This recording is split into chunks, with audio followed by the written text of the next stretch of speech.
አሜሪካ በደቡባዊ ኢራን በሚገኙ የሚሳኤል ማስወንጨፊያ ጣቢያዎችና ፈንጂዎችን በባህር ላይ ለማጥመድ በሚሞክሩ ጀልባዎች ላይ ወታደራዊ ጥቃት መፈጸሟን የአሜሪካ ማዕከላዊ እዝ ሴንቲኮም በይፋ አስታውቋል። የጥቃት የተፈጸመው ከፍተኛ የኢራን ተደራዳሪዎች ጦርነቱን ለማስቆም ያለመ ውይይት ለማድረግ በኳታሯ መዲና ዶሃ በደረሱበት እንዲሁም በሁለቱ ሀገራት መካከል የተኩስ አቁም ስምምነት ተግባራዊ እየተደረገ ባለበት ወቅት መሆኑ ሁኔታውን እጅግ አሳሳቢ አድርጎታል።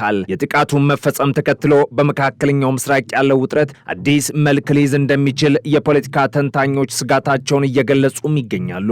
የአሜሪካ ማዕከላዊ እዝ ቃል አቀባይ የሆኑት የባህር ኃይል ካፒቴን ቲም ሆኪንስ ባወጡት መግለጫም ወታደራዊ እርምጃ ሙሉ በሙሉ ራስን የመከላከል ዓላማ ያለው መሆኑን አብራርተዋል። እንደ ቃል አቀባዩ ማብራሪያም ከሆነ የአሜሪካ ኃይሎች በኢራን ወታደራዊ ኃይሎች የተቃጣባቸውን የጸጥታ ስጋት ለመመከትና በአካባቢው የሚገኙ ወታደሮቻችን ደህንነት ለመጠበቅ ሲሉ በደቡባዊ ኢራን ራስን የመከላከል ጥቃት ፈጽመዋል ብለዋል። ጥቃቱ በዋናነት ያተኮረባቸው ኢላማዎች የኢራን የሚሳኤል ማስወንጨፊያ ጣቢያዎችና በባህር ላይ ፈንጂዎችን ለማስቀመጥ ሲንቀሳቀሱ የነበሩ ጀልባዎች መሆናቸውን ቃል አቀባዩ አክለው ገልጸዋል። ይሁን እንጂ ስለ ጥቃቱ ዝርዝር ጉዳት፣ ስለወደሙት የጦር መሳሪያዎች መጠንና ስለተወሰደው እርምጃ ተጨማሪ መረጃዎችን ከመስጠት ተቆጥበዋል። ካፒቴን ሆኪንስ አክለውም የአሜሪካ ጦር በስራ ላይ ባለው የተኩስ አቁም ስምምነት ወቅት ኃይሉን በመገደብና ከፍተኛ ትዕግስት በተሞላበት መንገድ እርምጃዎችን እየወሰደ መሆኑን ለዓለም አቀፉ ማህበረሰብ አስገንዝበዋል። ይህ የቅርብ ጊዜ ወታደራዊ እርምጃም ከሚያዝያ 8 ጀምሮ በተወሰነ ደረጃ ተግባራዊ ተደርጎ የነበረውንና በዓለም አቀፉ የኢኮኖሚ እንቅስቃሴ እንዲሁም በኃይል አቅርቦት ላይ ከፍተኛ መስተጓጎል ፈጥሮ የነበረውን ጦርነት ለማስቆም የተደረሰውን እጅግ ደካማ የተኩስ አቁም ስምምነት ከፍተኛ አደጋ ላይ ጥሎታል። አሜሪካና ኢራን ዘላቂ የሰላም ስምምነት ላይ ለመድረስ ከፍተኛ የዲፕሎማሲ ጥረት እያደረጉ ባለበት በዚህ ወቅት የተፈጸመው ወታደራዊ ጥቃት በድርድሩ ሂደት ላይ አሉታዊ ጥላ ሊያጥላ እንደሚችል በስፋት እየተነገረ ነው። የኢራን ከፍተኛ የዲፕሎማሲ ልዑካን በዶሃ በሚያደርጉት ድርድር ላይ ይህ የጥቃት ዜና ምን አይነት ተጽዕኖ እንደሚያሳድር እስካሁን በግልጽ የታወቀ ነገር ባይኖርም የሁለቱን ሀገራት የጥርጣሬ መንፈስ ይበልጥ ሊያሰፋው እንደሚችል ይታመናል። በሌላ በኩል የሰላም ስምምነቱ ተስፋ በቅርብ ቀናት ውስጥ ሌላ ከባድ እንቅፋት ገጥሞታል።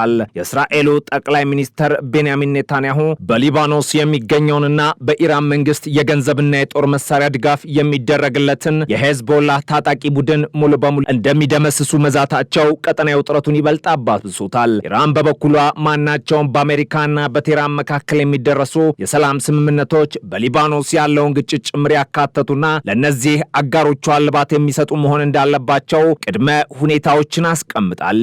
ይህም የሰላም ድርድሩን ከአንድዮሽ ወደ ቀጠናዊ የጂኦፖለቲካዊ ሽኩቻ አሳድጉታል። በእነዚህ እጅግ ውስብስብ የዲፕሎማሲና ወታደራዊ ውጥረቶች መካከልም የአሜሪካው ፕሬዝዳንት ዶናልድ ትራምፕ በማህበራዊ ትስስር ገጻቸው ላይ ባሰፈሩት መልእክትም ምንም እንኳን ወታደራዊ ጥቃቶች ቢፈጸሙም ድርድሩ በጥሩ ሁኔታ እየተካሄደ መሆኑን ጠቁመዋል። ትራምፕ አክለውም የኒውክሌር ጦር መሳሪያን ለመስራት የሚያስችለውንና ኢራን ያበለጸገችውን ዩራኒየም በተመለከተ አቋማቸውን አንጸባርቋል። ኢራን ይህንን የበለጸገ ዩራኒየም ሙሉ በሙሉ ለአሜሪካ መንግስት እንድታስረክብ አሊያም በዓለም አቀፉ ታዛቢዎች ፊት በኢራን ግዛት ውስጥ እንዲወድም ጠንከር ያለ ጥያቄ አቅርበዋል። ፕሬዝዳንቱ በጽሁፋቸው የበለጸገው ዩራኒየም ወዲያውኑ ወደ አሜሪካ ተልኮ ሊወደም ይገባል አሊያም ከኢራን እስላማዊ ሪፐብሊክ ጋር በመተባበር በአገሪቱ ውስጥ ወይም ሌላ ተቀባይነት ባለው ቦታ የከባቢ አየር ኢነርጂ ኮሚሽን ወይም አቻው ተቋም በታዛቢነት በተገኘበት በዚህ ሂደት ሊወድም ይገባል ሲሉ አቋማቸውን አጸባርቀዋል። ሆኖም ይህ የትራምፕ ሀሳብ አሁን ዶሃ ላይ እየተደረገ ባለው የሰላም ስምምነት ድርድር አካል መሆን አለመሆኑ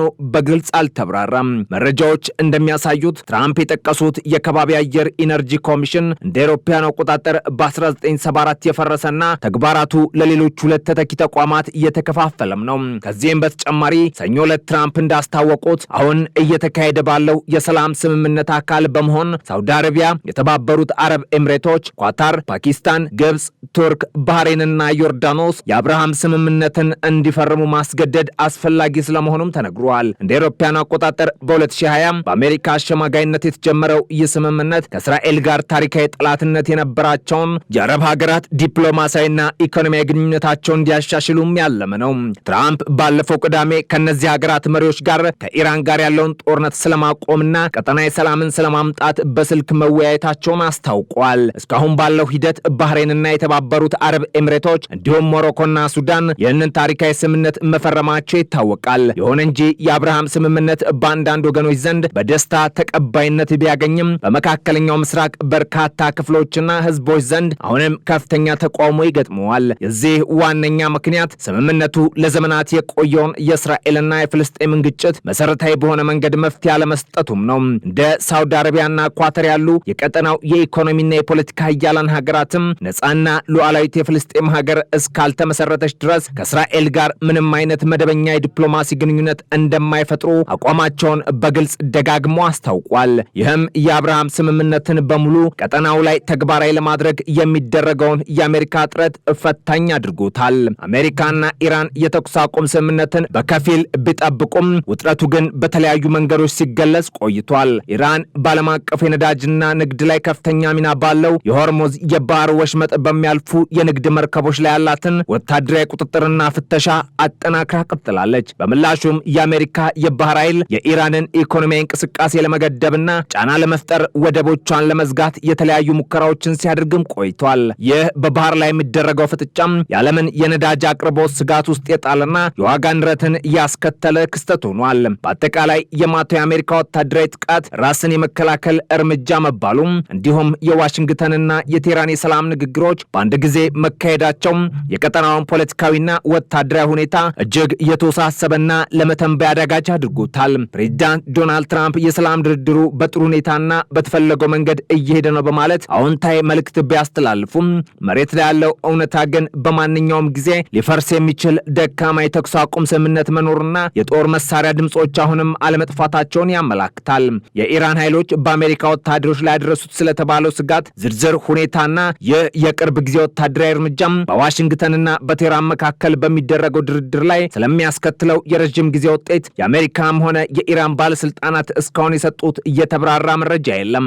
ውጥረቱ በመካከለኛው ምስራቅ በከፍተኛ ሁኔታ እያየለና የዓለምን ትኩረት እየሳበ ባለበት በዚህ ወቅትም ዓለም አቀፉ ማህበረሰብ የተኩስ አቁም ስምምነቱ ወደ ሙሉ ጦርነት እንዳያምራና የሰላም ድርድሩም አዎንታዊ ፍሬ እንዲያፈራ በከፍተኛ ጉጉትና በቅርበት እየተከታተለው ይገኛል። የተጀመረው የዲፕሎማሲያዊ ጥረት ወታደራዊ ግጭቱን በማብረድ ዘላቂ ሰላም ያመጣል ወይንስ ተጨማሪ ቀውስ ይፈጥራል የሚለው በቀጣይ ቀናት የድርድሩ ውጤት ሲታወቅ የሚረጋገጥ ስለመሆኑም እየተነገረ ነው። በኢራንና በአሜሪካ መካከል ያለው ወታደራዊና የዲፕሎማሲ ውጥረት ከጊዜ ወደ ጊዜ እያሻቀበ ባለበት በዚህ ወሳኝ ወቅት የኢራን ጦር ኃይሎች ከፍተኛ ቃል አቀባይ የሆኑት ብርጋዴር ጀነራል አቦል ፋዝል ሸካርቺ ሀገራቸው በማንኛውም አካል አዲስ ወታደራዊ ጥቃት ወይም ትንኮሳ የሚሰነዘርባት ከሆነ የምትሰጠው አጸፋዊ ምላሽ እጅግ የከፋ ከበድ ያለና ከመካከለኛው ምስራቅ ቀጠና ድንበር የዘለለ ዓለም አቀፋዊ ስፋት የሚኖረው እንደሚሆን ጠንከር ያለ ወታደራዊ ማስጠንቀቂያም ሰጥተዋል። በኢራን መንግስትና በእስላማዊ አብዮታዊ ዘብ የቅርብ ቁጥጥር ስር እንደሚገኝ በሚታወቀው የፋርስ የዜና ወኪል በኩል በይፋ የተላለፈው ይህ የቃል አቀባይ መግለጫ የኢራን ወታደራዊ አመራሮች በቀጠናው እየታየ ላለው አዲስ የጥቃት እርምጃ የሰጡት ቀጥተኛና ይፋዊ ምላሽ ተደርጎም ተወስዷል።